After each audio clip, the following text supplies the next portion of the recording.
Oi, meu nome é Regiane Dias, tenho 41 anos, tenho 2 filhos, o Ryan, de 15 anos, a Raíssa, de 10 anos, trabalho como consultora de recursos humanos e eu sou mãe solo.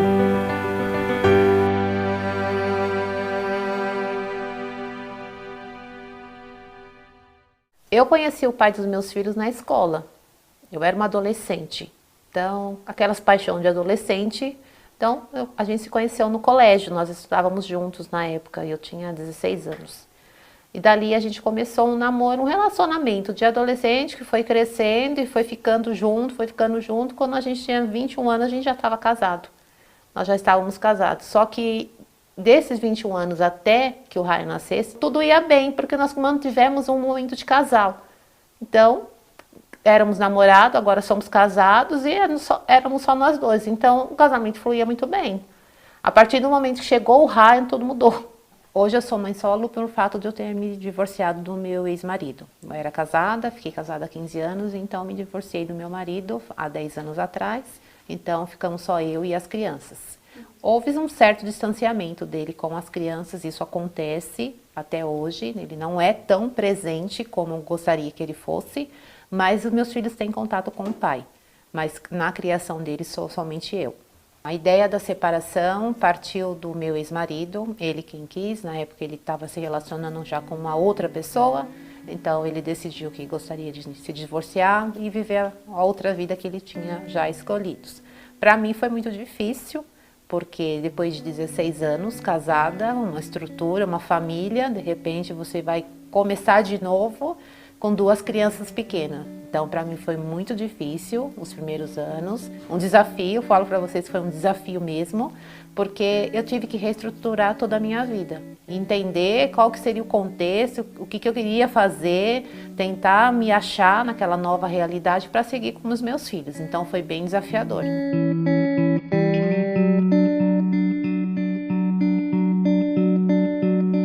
O Ryan foi criado dentro de um período, depois dos 6 meses, pela minha mãe, para eu poder trabalhar. Então, o que aconteceu? Era muito difícil, eu trabalhava muito cedo, saía muito tarde, eu não tinha carro, não dava para buscar o Ryan todo dia. O Ryan passou a morar com a minha mãe até 2 anos e nós voltamos a ser um casal. Ficou tudo bem, porque voltou para a rotina de antes, então para ele estava bem tranquilo. Só que depois de 2 anos, minha mãe infelizmente faleceu, e ele teve que conviver com o Ryan.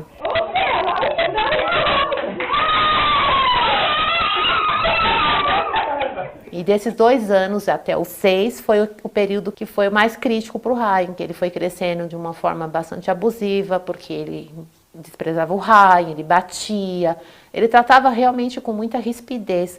E isso para mim, como mãe, ficou muito difícil. Então começou uns atritos. Aí ele foi de novo de volta para um tratamento, eu tive que ter paciência, eu falei, vai dar certo, vamos ter o tratamento. E durante esse período que ele teve o tratamento, até tentamos se aproximar, nos aproximamos de volta, aí chegou a Raíssa. Aí quando chegou a Raíssa, ele desandou de vez, e aí realmente não deu, era outra pessoa, já não andava mais. E aí a dificuldade aumentou, porque aí era um recém-nascido, o Ryan pequeno, ele desprezando a gente, maltratando o menino. A menina, eu não aguentei. E aí eu fui falando, ou você resolve, ou você melhora, ou não vai dar. Aí nesse momento ele já estava se relacionando, inclusive com outra pessoa, foi então que acabou o relacionamento. Quando éramos casados, o pai não era tão presente. Na época que eu me separei, eu tinha o Ryan, né? A convivência dele com os filhos mesmo foi com o Ryan, porque eu me separei quando a Raíssa nasceu. Então o Ryan apanhou muito, então o Ryan tinha certo distanciamento dele, tinha medo dele. Então a nossa convivência e ele com os filhos eram bem difícil. Então, ele não era presente, como a gente gostaria que fosse um pai de uma estrutura familiar. Ele era mais ausente e quando presente ele tinha essas fases difíceis. Hoje em dia, o relacionamento das crianças com o pai é diferente. Porque o Ryan, por não ter tido esse lado desse vínculo afetivo, não ter tido pequeno esse elo, o Ryan hoje não faz questão de estar com o pai. Apesar de ele ter o contato, de ele falar, mas ele não faz questão, ele prefere não estar com o pai.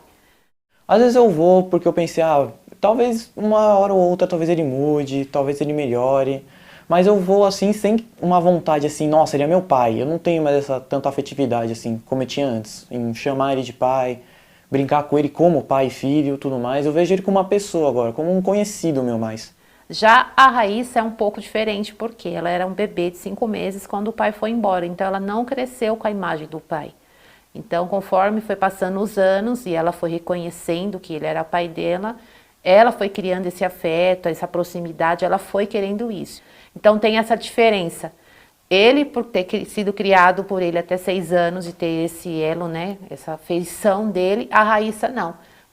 Ela construiu por ela mesma esses anos uma imagem do pai. Então, ela não tem os mesmos sentimentos que o Ryan. Então, é diferente. A minha maior dificuldade em adaptação dessa realidade nova de me ver sozinha com 2 crianças foi me estruturar como pessoa e financeiramente. Porque era uma renda de 2, passou a ser renda de 1, e as crianças demandam muito financeiramente, e eu precisaria cobrir esse papel que ele deixou. Porque uma criança tem essa necessidade de ser completa, ter o pai e a mãe, uma família com uma estrutura. Então, as minhas 2 maiores dificuldades foi isso. Eu precisei me reencontrar comigo mesmo, que foi um desafio, de como eu vou fazer, como eu vou lidar, como que a gente vai mudar a dinâmica da casa, a rotina da casa, como é que eu vou fazer com tudo isso e como é que eu vou pagar tudo.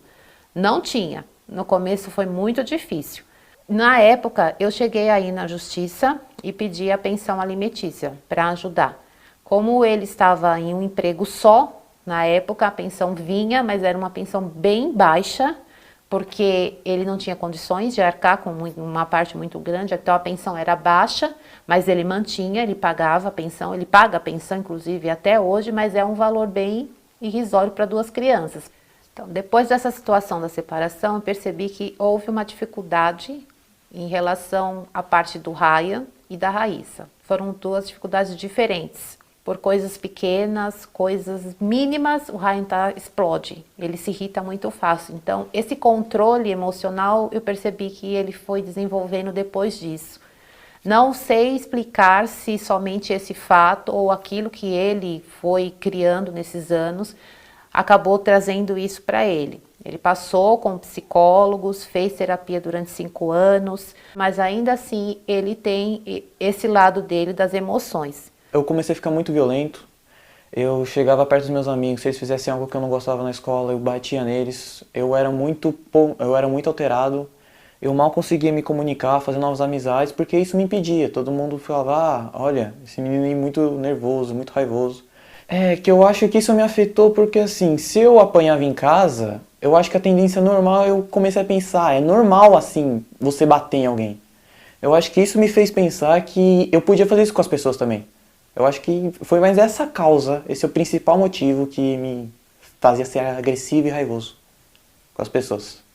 E um outro fator que aconteceu com o Ryan é que ele acabou tendo desenvolvimento de algumas alterações neurológicas por isso também.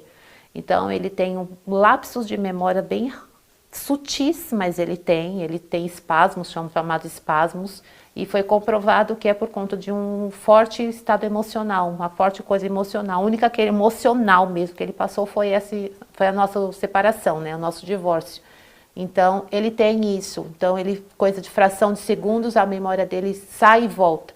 Então, por exemplo, ele vai guardar um suco, ele põe no armário, ao invés da geladeira, ele pega a manteiga e põe em outro lugar, ele esquece alguma coisa simples, uma roupa em determinado lugar que não era para ficar, porque a mente dele dá esses lapsos. Então, na saúde das crianças acabou tendo esse afeto. No lado da Raíssa, é uma coisa emocional também, mas é algo que pode ser trabalhado.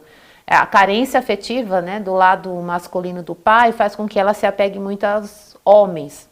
Então, figuras masculinas que têm proximidade conosco, ela se apega muito rápido, ela gruda mesmo. Quando a criança ela sente falta de uma figura paterna, por exemplo, ela busca se conectar com alguém que supra essa falta, essa ausência de afetividade, de carinho, de atenção. Até porque ela sente necessidade de amparo, ela sente necessidade de pertencimento. E quando existe essa falta, essa ausência, a criança ela sempre vai buscar uma referência em alguém que traga esse conforto para ela. Como o pai não é presente ainda também, até hoje, para ela, então isso não é suprido. A Raíssa também passou por terapia durante 3 anos, faz acompanhamento até hoje, mas ela tem essa questão da ausência. Depois de 2 anos eu tive um diagnóstico de uma doença bem grave, degenerativa, que também hoje não se explica cientificamente a causa, mas leva muito pela questão de traumas emocionais. E eu tenho esclerose múltipla. Hoje eu lido com a rotina de ter que trabalhar, cuidar da casa, cuidar dos filhos, de uma forma bem dinâmica, bem ativa, mas é uma loucura. Então, se eu não tiver uma agenda com horário, datas e colocar ali a agenda sobre as obrigações, as necessidades da casa, o que eu preciso fazer do trabalho, da rotina deles, eu me perco. Porque é muita coisa, demanda muito. Então, eu tentei me organizar desde o princípio, assim, quando fui me encontrando, dessa forma. Porque são 3 pessoas dentro da casa e cada um tem as suas responsabilidades. E logo depois de 2 anos de separada, quando eu adoeci, aí que eu pensei mesmo que não ia dar. Eu tinha muito medo de que a doença me paralisasse, de que eu ficasse deficiente. E aí então, deficiente, eu não iria trabalhar, eu não teria o sustento. E de fato, meus filhos iam depender dele, ou sabe lá de quem, e como que eles iam ser criados. Então, foi os meus maiores medos. Até o meu 3º ano da separação, eu tive muito esse pensamento, eu não vou conseguir, mas eu consegui.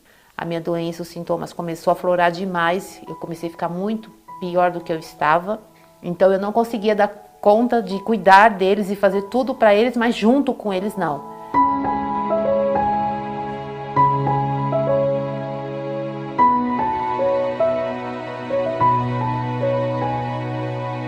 Eu percebi que eu precisava ser mais ativa na vida dos meus filhos, foi no ano de 2019, quando eu nunca tinha acontecido comigo, eu sempre trabalhei bastante, mas no ano de 2019 eu precisei sair de licença médica 3 vezes no ano, e isso nunca havia me acontecido. Ali eu percebi que a minha saúde estava realmente no declínio, e os meus filhos estavam comendo, bebendo, assim, me vendo. Então, a partir de março de 2020, eu pedi esse desligamento, me recompus na minha saúde, hoje eu estou estável novamente. E aí eu pude participar e ver a diferença que foi gritante de estar com eles e participar com eles das atividades. Então, hoje eu consigo, apesar de ser bem dinâmico, uma rotina bem frenética também, mas eu consigo almoçar com eles, eu consigo participar da vida deles de escola, eu consigo sentar para estudar, ver o que eles estão fazendo. Hoje eu consigo fazer isso. Depois de tudo isso que nós passamos, esses 10 anos, eu posso dizer que hoje a minha relação com os meus filhos ela é totalmente diferente. Hoje nós somos uma família totalmente diferente do que nós éramos. Nós temos mais liberdade, mais parceria, mais companheirismo, mais união entre nós. A gente consegue dividir até o que é ruim. Nunca houve entre nós um distanciamento, uma falta de diálogo, muito pelo contrário. Nós aqui tudo a gente dialoga e a gente faz tudo junto. A gente está sempre junto para tudo. Não existe essa diferença. A gente faz tudo junto. Eles são muito parceiros meus e não tem segredo entre nós. A gente fala aqui até de questões mais íntimas. Nós falamos aqui, nós conversamos de tudo. Então eu falo que hoje nós somos um trio de um time, nós somos de fato um time, uma família, que a gente não era, mas nós somos uma família, independente de ser um membro a menos, hoje nós podemos dizer que nós somos uma família.